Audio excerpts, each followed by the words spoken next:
السلام علیکم.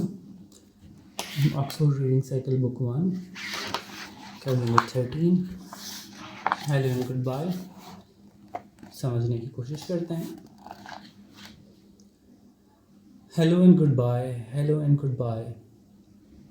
ہم بہت سی چیزوں کو خوش آمدید کہتے ہیں، ہیلو کہتے ہیں، اور بہت سی چیزوں کو ہمیں گڈ بائے کہنا پڑتا ہے.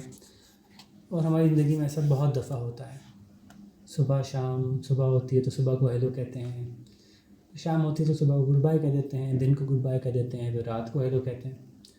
رات گزر جاتی ہے تو پھر رات کو گڈ بائے کہتے ہیں، پھر صبح کو ہیلو کہتے ہیں. ایسے سارا دن بہت سی چیزیں ایسی ہوتی ہیں ان کو ہم ہیلو بھی کہتے ہیں، گڈ بائے بھی کہتے ہیں. مہمان ہمارے گھر آتے ہیں ان کو ہیلو کہتے ہیں، جب ہمارے گھر سے چلے جاتے ہیں تو ہم گڈ بائے کہتے ہیں. اسی طرح سے ہم اسکول جاتے ہیں اپنے دوستوں کو، اپنے ٹیچرس کو ہیلو کہتے ہیں. اور ظاہر ہے جب ہم اردو میں بات کرتے ہیں اور پاکستان کی بات کرتے ہیں مسلمان، تو ہم ہیلو کے بجائے السلام علیکم کہتے ہیں، اور گڈ بائے کی بجائے اللہ حافظ کہتے ہیں. تو آپ یہ سمجھ لیجیے کہ السلام علیکم اور اللہ حافظ. تو ایک بچی نے اپنی ایک کہانی بتائی ہے کہ کہاں کہاں اس کو لگتا ہے کہ وہ hello and goodbye use کرتی ہے. Hello and goodbye, hello and good bye.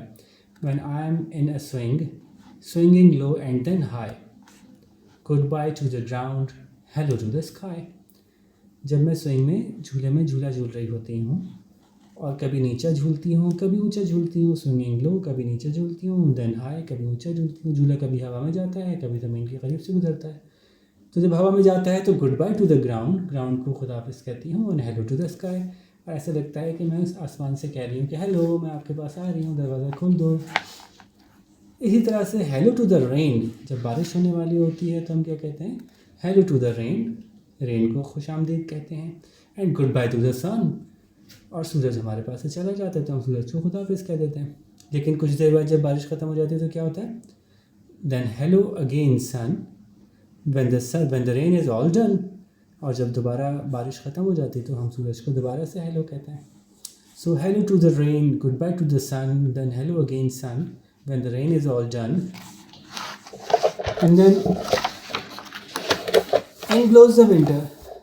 اور پھر سردیوں کے ساتھ بلوز کیوں لگایا؟ بلو کا مطلب تیز ہوا کا چلنا. تو سردیوں کی ہوائیں جب تیز ٹھنڈی ہوائیں چلنا شروع ہو جاتی ہیں، away the birds fly. تو بہت سے پرندے ہوتے ہیں جو اپنے اپنے گھونسلے چھوڑ کے کسی دوسرے ملک، دوسرے شہروں میں چلے جاتے ہیں جہاں پہ کہ اتنی زیادہ ٹھنڈ نہیں ہو رہی ہوتی. تو ٹھنڈی ہوائیں آئیں سردیوں کی، اور بہت سے پرندے دور چلے گئے. تو ایسا ہوتا رہتا ہے مختلف چیزوں کے ساتھ، تو پرندوں کے ساتھ بھی ہوتا ہے. So in blows the winter, away the birds fly, goodbye and hello and goodbye. So میری این کی لکھی ہوئی پویم ہے، اور اپنی زندگی کی بہت ساری چیزوں کا ذکر کرتے ہوئے انہوں نے ہمیں کچھ سمجھانے کی کوشش کی ہے کہ پریشان نہیں ہونا چاہیے. چیزیں نئی نئی آتی بھی ہیں، پھر وہ پرانی ہو جاتی ہیں اور چلی بھی جاتی ہیں. جیسے کہ نئے نئے کپڑے جب آتے ہیں تو کپڑوں کو آپ ہیلو کہتے ہیں، اور پھر کچھ دنوں بعد وہ چھوٹے ہو جاتے ہیں، پرانے ہوتے ہیں، پھر ان کو گڈ بائے کہہ دیتے ہیں. اسی طرح سے آپ کوئی بڑی مزیدار سی کوئی چیز کھانے کی آتی ہے، اس کو ہیلو کہتے ہیں، اور پھر جب وہ کھا چکتے ہیں تو وہ ختم ہو جاتی ہے، آپ اس کو گڈ بائے کہہ دیتے ہیں. اسی طرح سے انسانوں کے ساتھ بھی ہوتا ہے. اللہ تعالیٰ نے ایسے ہی بنایا ہے کہ انسان دنیا میں آتے ہیں، چھوٹے چھوٹے بچے آتے ہیں دنیا میں ننھے منھے سے، پھر وہ بڑے ہوتے ہیں، پھر وہ بوڑھے ہوتے ہیں، اور پھر ان کا انتقال ہو جاتا ہے، اور پھر چلے جاتے ہیں. تو دنیا بھی ایسے ہی چلتی ہے کہ لوگ آتے ہیں اور پھر لوگ چلے جاتے ہیں. So hello and goodbye and goodbye and hello. دنیا میں بس یہی ہوتا رہتا ہے.